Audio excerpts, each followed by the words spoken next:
Hi, this is Sweet June. How's everybody doing today? Been a while since I've done a video. It's getting to be wintertime, so wintertime, I don't know about some of you other guys, but I get into a slump in the winter. I think I have that seasonal mood thing because I just struggle. I have to really struggle to keep my spirits up uh, during the winter months here in Michigan. I would love to move to California. I really would. I wouldn't care if I'd never seen another snowflake ever again in my life. Anyway, what I want to talk about is um, now, ladies are probably going to get mad at me for saying this. There's a lot of ladies out here that's probably going to get a little angry at me for saying this. But I just think it's something that needs to be said. Uh, hold on just a minute. I got to turn on my other light. Trying to get my lighting right. Anyway, I talk about, women's issues, and I talk about single motherhood and all this kind of stuff because I've been a single mother for many, many, many, many, many years. I'm almost at the end of my journey as a single mother. My youngest son, he's getting ready to graduate in May in a few months here, and just doing some soul searching and marinating and everything, and um, realizing that, wow, I mean, my single motherhood journey will be over as far as, I mean, of course, you never stop being a mother. You're always going to be a mother. But I'm talking about as far as raising kids on my own, that journey, that chapter of my life will be officially over. And I'm just kind of marinating and kind of thinking about it, meditating on it. And it's like, wow, I'm just looking back in retrospect over all the years, and it's been a long, hard road. I mean, it's really, really been a struggle over the past few years. And, I had my sons 10 years apart. So um, it's been a lots of years that I've been doing this. And if they was passing out retirement checks, I'd be the first one in line for single mothers. But it's kind of bittersweet. I'm happy. I get to start a new chapter in my life. But at the same time, I'm a little sad. You always you happy to see your kids grow up, but at the same time, you're a little sad. You're a little sad because you know when they're little, they're just so sweet and everything when they're little, and when they grow up, my 17-year-old has basically become a different person. My other son is a different person. I mean, they become different people. They're not really the same people that you were looking down at when they were little guys. And so I just pray and hope that he makes the right decisions in life, and I'll always be here for him and everything. And I just pray that he stays safe and all this kind of stuff. And it's a whole nother set of worries when they become adults because you like, you wonder if when they, you worry sometimes if when they go out into the world, will they be able to handle the pressures of this world, and a lot of the stress that comes with being an adult. And so, and then you pray and hope that they make the right decisions and they don't get themselves in um, a lot of bad situations, you know. So it's just a whole nother set of worries when they become adults. But as far as me raising kids and doing a single mommy thing, that chapter of my life will be over, officially over. And so now I'm at a place where um, I, I don't really know who I am outside of being a mother. I do and I don't. I mean, because I had my oldest son at 22, and then I had my other son at 32. So it's like my whole life, and I was on my own for a short period of time before I had my oldest son. So, um, I really, um, don't I have to find out who I am outside of being a mother. I mean, because you wrap your whole life around, your whole life revolves around being a mother. And so um and you when you think about things and you make plans and things like that and you make decisions, a lot of times your children are factored into those decisions, obviously. Now I'm at a place in my life where when I make decisions, I the only person that I really should be thinking about is me, because both of my sons are supposed to be grown, and they have their own life. So when I make decisions at this point, I have to think about what is best for me. You know, what is the best thing for me to do for me. That's going to be a challenge because pretty much my whole life I've been raising kids. So it's going to be interesting. It's going to be an interesting chapter in my life coming up. And even though it's kind of sad, at the same time, I'm kind of looking forward to it. Um, but I thank Jehovah God for allowing me to get this far, blessing me to be able to see my sons grow up and everything. But it's been a rough journey. Looking back in retrospect, it's been a tough journey being a single mom. It's As I've stated in some of my other videos, it's been really hard. It's been really rough, over the years. And anyway, I mean, I'm getting off topic, but what I really want to talk about is, like I said, the ladies are going to be angry at me. But I talk about, I've been looking at some videos here on YouTube of single mothers. Um, um, I've been seeing some videos, video topics and everything about young single mothers coming on YouTube. And they're talking about how hard the struggles of being a single mom and some of the trials that they're going through as being single moms, and talking about how hard it is, and um, how they're coping. And I think it's really interesting. So I've been seeing some interesting testimonies and everything. Um, and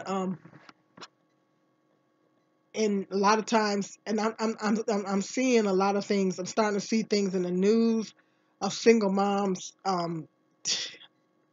killing their children, doing. I mean, I'm seeing some stuff that I've never seen before. I mean, mothers doing stuff to their kids, and I think it's the stress. And I think this younger generation of women, they don't have the mental stamina that us older, particularly black women.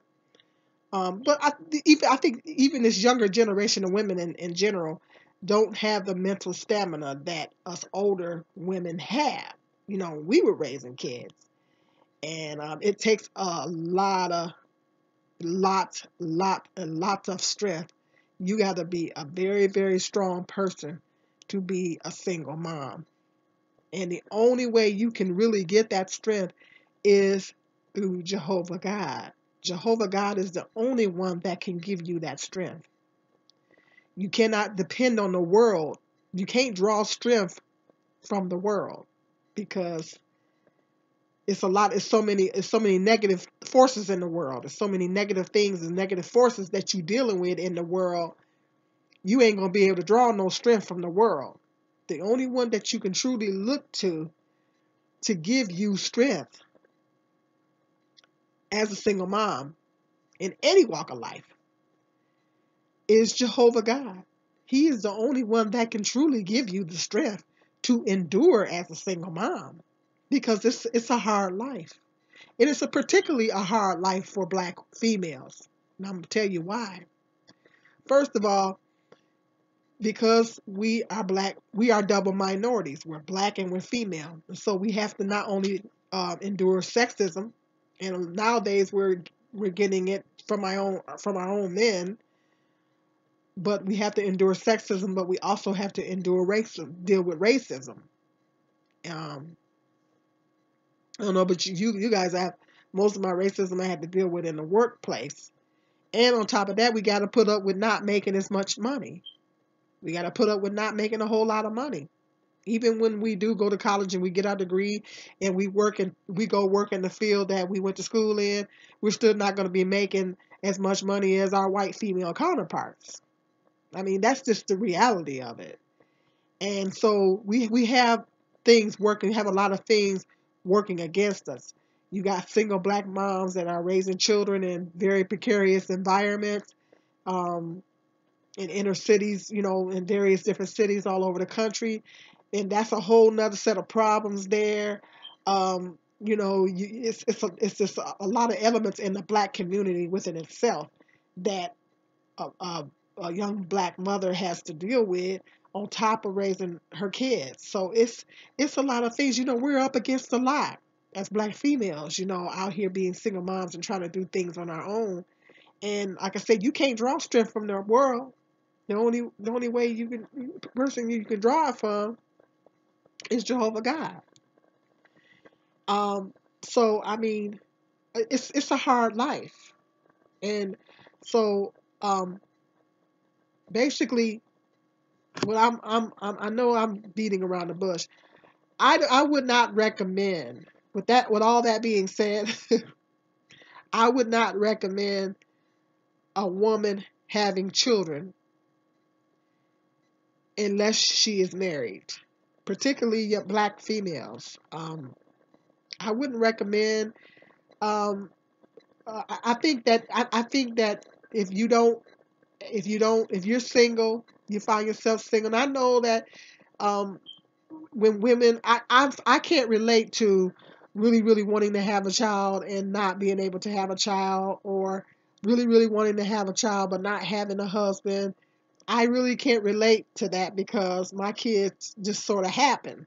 Okay, they just happen. So I can't really relate to how that feels. And so I know that sometimes when women get to be a certain age, um, particularly if they didn't went to school and all that stuff, and they get to be a certain age and they expected to be married by a certain age, but they wasn't, and they wanted to have a family, but they wanted to be married before they had the family, and then some of them thinking about having a child without the husband. I don't think that's a good idea. I honestly don't think it's a good idea. I don't think a woman should have children. It is better to be not have children than to be a single mom. I'm sorry, but that's because first of all, a child deserves to have both parents. First of all, um, God says in the Bible that we should be married first before we have the kids. You get married, even before we have sex, we're supposed to be getting married, and then you have the children. That's the order that it goes in. And it's the reason why Jehovah God tells us that it's for our own protection, because he knows that we're going to have a lot of problems if we go outside His will and we do it outside His will. He knows that we're going to have a lot of problems. So I found out the hard way.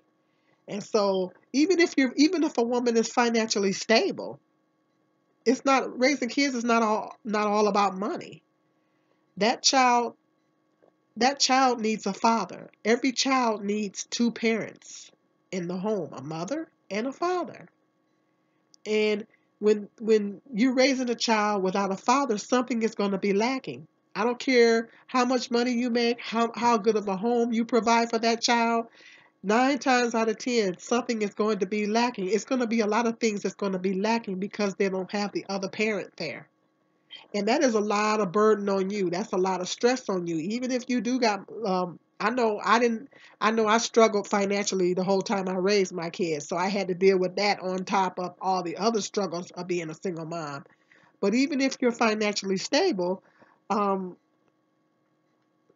you still need to have a partner. You still need to have a mate to help you raise that child, because you still got to deal with childcare. You still got to deal with balancing your work and being a mother to the child. You still got to worry about the physical care of the child, the education, making sure the child gets decent education. You are also responsible for that child's spiritual well-being as well.